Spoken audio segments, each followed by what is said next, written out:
A gente volta aqui ao Brasil, fala um pouquinho agora sobre economia. O milho, o trigo e a soja bateram recordes de preço nos últimos 10 anos. De janeiro a março, por exemplo, a alta desses itens variou entre 20% e 50%. Isso mesmo.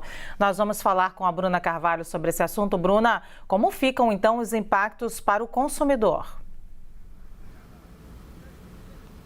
Oi, Luciana, bom dia para você, bom dia a todos. Pois é, fica complicado, né? O milho teve uma alta aí de 7 dólares, chegou a 7 dólares no dia 11, a soja 17 dólares então no dia 1º e o trigo que ainda bateu esse recorde histórico, sendo comerciado, né, sendo negociado então por mais de 14 dólares quando a gente fala por bushel, né, que é a unidade de medida aí usada para esse tipo de commodities. No dia 7 de março então registrou esse preço. Se a gente for falar especificamente sobre porcentagem, sobre esses aumentos então, o milho registrou um crescimento de 22,7% nesse período então de janeiro a março, a soja uma variação de 20% e o trigo então com o maior aumento de 49,5% nesse período então, de acordo com esse levantamento da consultoria Safras e Mercado. A gente conversou com o analista dessa consultoria, o Luiz Fernando Roque, ele afirmou que essa movimentação tem muita relação então, principalmente quando a gente fala dos valores do trigo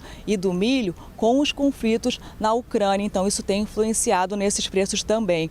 Já a alta da soja, ele disse que acaba acompanhando outras commodities, então não é especificamente uma relação com esses conflitos. Apesar dessa invasão ter acontecido só no dia 24 de fevereiro, a gente tem registros então, de acordo com a Confederação da Agricultura e Pecuária do Brasil, que dias antes essas tensões ali naquela região já movimentavam o mercado, então já teve uma variação já em cima dessas tensões dias antes desse conflito. Então, de acordo com eles, entre os dias 17 a 23 de fevereiro, foi registrada uma alta do trigo então de 15%, o milho aumentou cerca de 7% e a soja teve uma alta de quase 5%. De acordo com a coordenadora do núcleo da Confederação, né, da Inteligência de Mercado da Confederação, a Natália Fernandes, esse risco de abastecimento, né, como isso poderia comprometer o abastecimento, acabou então movimentando e alterando os preços, acabou então pressionando o mercado, principalmente quando a gente fala então